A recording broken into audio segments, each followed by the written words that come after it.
Эфирден алқар вақты студияда Алсын Нұриева исәмсіз. Бүгінгі шарылышының төп темалары.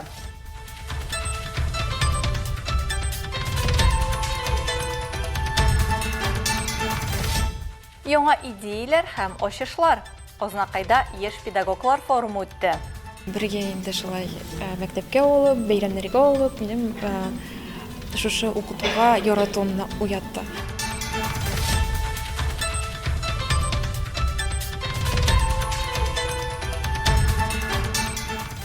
Һәр бір фото ортында қорқыныш ауру белән көрәш тарихы. Әлбәттә, онкология белән авыручы хатын-кызларга ярдәм йөзеннән күргәзмә оештырылды. Иң мөһим максаты барлык ширли торган, авырый торган кешеләргә булышу, аларга ниндидер поддержка, моральный ярдәм бирү.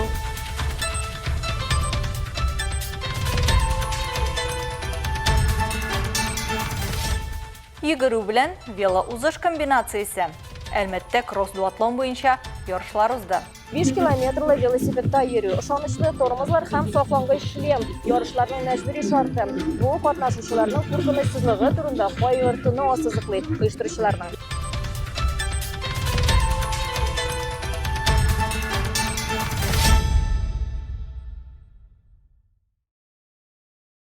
Татарстанда 4,6 миллион тоннадан артык бөртекле культура җыеп алынган. Уңышның уртача күләме 1 гектардан 37,9 центнер.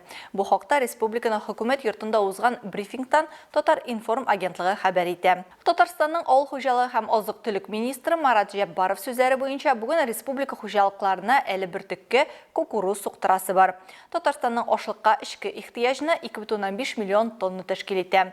Шул исәптән 1,6 миллион тонна ашлык кишелек, спиртлы продукция он җитештерү өчен кирәк. Моның өчен 1 миллион гектар ашлык эшкәртүдә җитә. Быел бөртекләрнең мәйданы 1,2 миллион гектардан артык булган.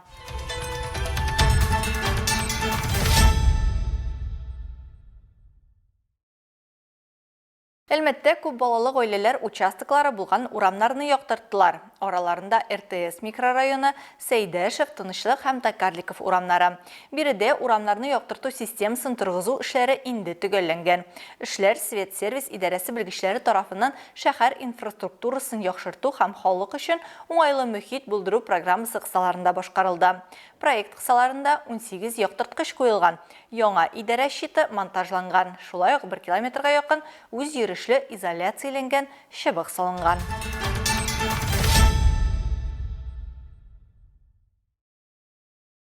Ознакайның 7-нче гомуми белем бирү мәктәбе базасында районның актив һәм инициативалы укытучыларын берләштергән яшь педагоглар форумы булып узды. Перспектива дип исемләнгән форум яңа идеялар һәм ачышлар, тәҗрибә уртаклашу өчен традицион мәйданчыкка әверелде. Сүз Илмир Шәрифуллинга. Яшь буынны укыту һәм тәрбияләү җаваплылыгын тулысынча аңлап басам. Актив гражданлык бурычын туеп, ватанны яратучы, иң югары һөнәри һәм шәхси казанышларга җаваплылык белән омтылучы, әлеге кыйммәтләрне укучыларда да булдырырга сәләтле үрнәк кеше булырга ант итәм. Форумның төп мөһим мизгелләре яшь педагогларны һөнәргә багышлау һәм аларның тантаналы ант итүләре булды. Район башлыгы исеменнән 4 яшь педагогка бер тапкыр бирелә торган 50 мең сум күләмендә сертификат, шулай ук зирәклек символы булган ябалак сыны тапшырылды. Вы получаете право стать членом Общероссийского профсоюза образования. Яшь педагогларны Мәгариф профсоюзы әгъзалары итеп кабул иттеләр һәм күкрәк билгесен тапшырдылар. 2025 елда районга барлыгы 5 яшь педагог килгән. Алар арасында 1 математика укытучысы, 2 башлангыч сыйныф укытучысы, 1 инглиз теле укытучысы. Алар Ознакай шәһәренең 6-9 мәктәпләрендә һәм гимназияләрендә эшлиләр. Бәләкәй чактан ук инде мин әни белән аның дәресләренә йөрдем. Аннары бергә инде шулай мәктәпкә олып, бәйрәмнәргә олып, минем шушы укытуга яратуымны уятты. Шуңа карап инде минем дә укытучы буласым килде.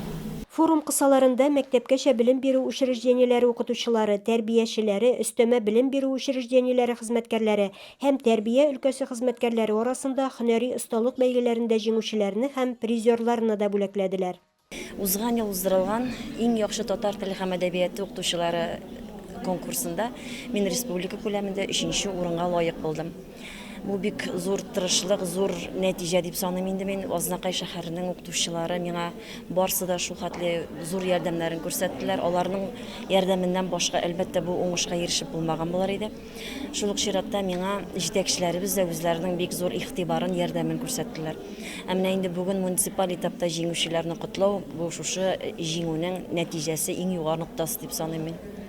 Илмира Шәрифуллина, Алмаз Иксанов, яңалыклар вакыты, Луч, Әлмәт телекомпаниясы. Тантаналы өлештән соң катнашучылар секцияләрдә эшләрен дәвам иттеләр. Секцияләрдә һөнәри үсеш, остазлык, педагогик осталыкны һәм гражданлык активлыгын күтәрү мәсьәләләре буенча фикер алыштылар. Яшь педагоглар тәҗрибәләре, идеяләре белән уртаклаштылар, интерактив дискуссияләрдә катнаштылар һәм заманча мәгариф үсеше перспективалары турында фикер алыштылар.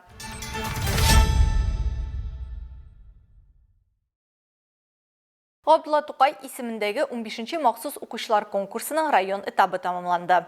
Бөгелмәдә узган бәйгенең тематикасы ватаныбызның мөһим тарихи вакыйгаларына һәм бәйрәмнәренә, гражданлык һәм хәрби батырлыкка, ватанны саклаучылар елына һәм Бөек Ватан сугышында җиңүнең 80 еллыгына багышланды. Бәйге турында тулырак Айсылу Миннебаева сөйләр. Сиңа миннән хәбәр китерсәләр, ул йыгылган арып дисәләр, син ышанма, бәгърем. Мондый сүзне дуслар әйтмәс, якын күрсәләр.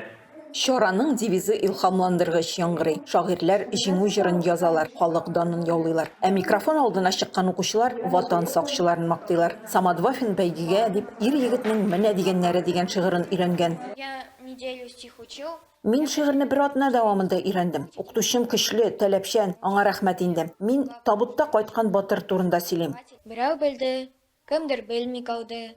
Ир-егетнең менә дигәннәре. Тәрәзәле тар табутта кайтты. Сугыш якында килгәннәре. Бәйгедә мәгариф учрежденияләреннән килгән укучылар катнаша. Алар рольләргә кереп китеп, киемнәрен дә сәхнәләштереп, артистлар кебек киенеп килгән. Биредә чабата кигән кызларны, солдат формасын кигән малайларны күреп була. Сөйләм теленә, дикциясына, сәхнәдә үзләрен тотышына, киемнәренә һәм шул ук вакытта инде шигырьне дөрес сайлый белүләренә игътибар иттек. 3 сәгать дәвамында барган бәйге ярышта 50 укучы чыгыш ясады. Нәтиҗәдә 3 укучы җиңүче дип табылды. Аларга дипломнар һәм грамоталар тапшырдылар. Җиңүчеләр исә 2026 елда Казанда Габдулла Тукайның 140 елына багышланган чараларда катнаша алачак. Айсылу Миннебаева, Ямяхин, яңалыклар вакыты, Луч, Әлмәт телекомпаниясе.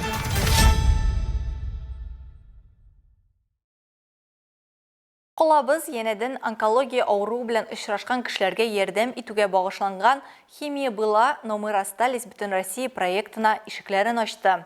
Әлмәт иҗтимагый үзәгендә Татарстанның төрле почмакларыннан бу авыруны җиңгән яисә җиңүгә таба барган 17 хатын-кыз портретын тәкъдим ителгән.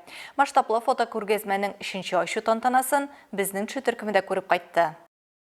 Наш форум нацелен на обсуждение очень важной темы, тему психологической поддержки для людей, которые столкнулись с онкологическим диагнозом.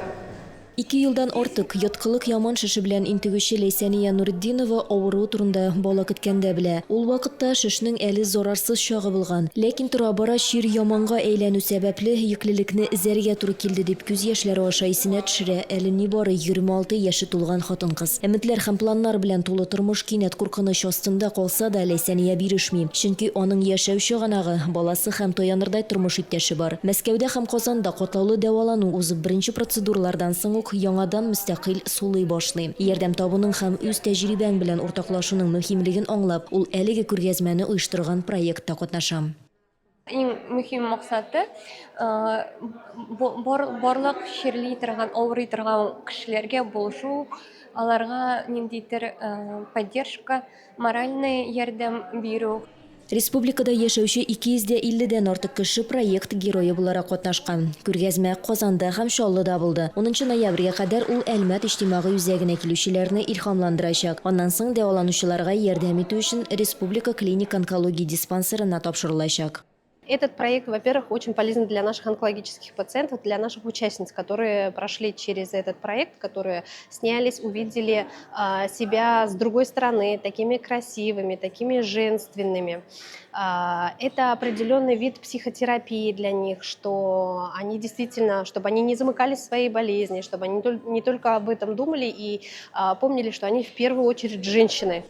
Рәсми мәгълүматларга караганда 4 миллионнан артык россияле рак белән авырый. Аларның 80% психологик ярдәмгә мохтаҗ дип белгечләр. Химия булды, әмма без хушлаштык. Бөтен Россия проекты фототерапияне психологик ярдәм формасы буларак куллана. Соңгы 3 елда бу проект Татарстанда Татнефть гранты ярдәмендә тормышка ашырыла. Проект кысаларында диагнозны кабул итү, дәвалау курсларын узучылар яңадан яши башлау тарихы белән уртаклаша. Шулай итеп, башкаларга гыйбрәт тә, үрнәк тә була ди чараны оештыручылар.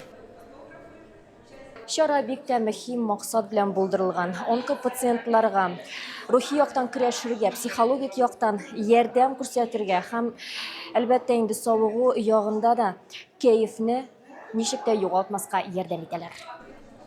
Монда ук онкопациентлар һәм аларның якыннары өчен ярдәм итү буенча китапчык та тәкъдим иттеләр. Материал үзенең диагнозы турында белгән кеше белән бара торган психологик процесслар турында теоретик белемнәрне дә, шулай ук стресс халатын киметү өчен гамәли күнегүләрне дә үз иченә ала. Брошюра ярдәм һәм үз сорауларына җавап эзләүчеләр өчен электрон рәвештә дә бар. Ләйсән Галиева, Олег Павлов, Яңалыклар вакыты, Луч Әлмәт телекомпаниясе.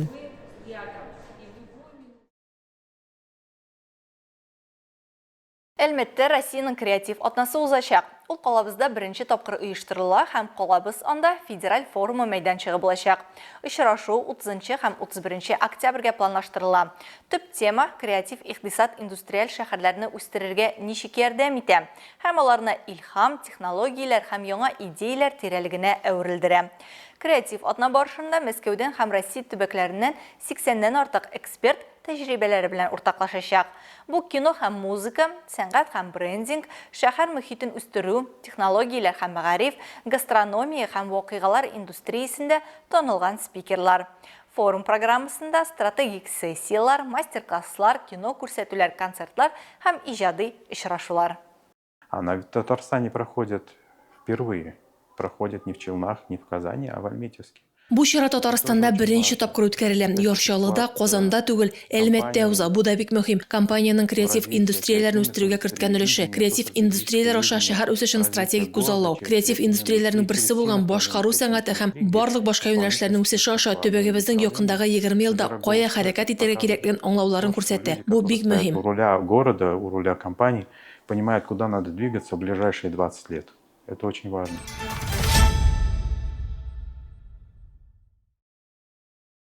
Әлмәт экстрим паркы мауыктыргыч ярышларда катнашучыларны кабул итте. Анда Татнефть профсоюзының кросс-дуатлон буенча 4-нче ярышлары узды.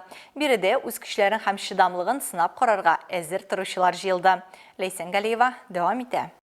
3, 2, 1, старт! Вперед! Кросс-дуатлон йөгерү белән велоузышның динамик комбинациясе. Ярышлар 2,5 километрга масса күләм йөгерүдән башланды. 100дән артык катнашучы стартка чыдамлыкларын һәм осталыкларын сынап карарга чыкты. Хәзер иң озын һәм иң авыр этап тормаган. 5 километрлы велосипедта йөрү, ышанычлы тормозлар һәм саклангыч шлем ярышларның мәҗбүри шарты. Бу катнашучыларның куркынычсызлыгы турында кайгыртуны ассызыклый оештыручыларның. Айдар Бакиров бу ярышларда беренче тапкыр катнаша. Үз велосипеды булмаса да, хәзер якын арада сатып алырга ниятли. Дуатлонга исә туганы белән килгән. Бер карасаң, абыйсы аның өчен көч биреп торса, икенче яктан ул аның көндәшчесе. Әмма бу спортсмен сүзләренчә аңа мотивация гына өсти. Аңарга карап мен результатны үземнең чек бал татарча белмим инде. Үземнең результатны яхшылатырга тырышам инде. Да еще Мен үземнең тормыш иптәшемә огромный бер рәхмәт. Ул аның тоже зур өлеше керә минем булай йөрүемә. Ярышлар ел сайын октябрь аенда Россия профсоюзлар федерациясе тарафыннан хупланган лаеклы хезмәт өчен акциясе кысаларында уза. Быел чара Татнефть компаниясенең 75 еллыгы һәм Бөек Ватан сугышында җиңүнең 80 еллыгына багышланган иде. Это возможность, во-первых, показать свои способности, пообщаться со своими коллегами, познакомиться с новыми людьми и активно провести выходные. Ну и, естественно, это здоровье, вот, позитив и дальнейшая плодотворная работа. Поздравляем! Поздравляем! Кросс-дуатлон 1 километрга финал йөгөреше белән тәмамланды. Җиңүчеләр һәм призерлар төрле яшь категорияләрендә спорт казанышларын билгеләп, дипломнар һәм медальләр белән бүләкләнделәр. Лейсан Галиева, Рафаэль Сафин, яңалыклар вакыты Луч Әлмәт телекомпаниясе. Победителей и победительниц! Так же рьяно, как бы вы хотели, чтобы встречали вас!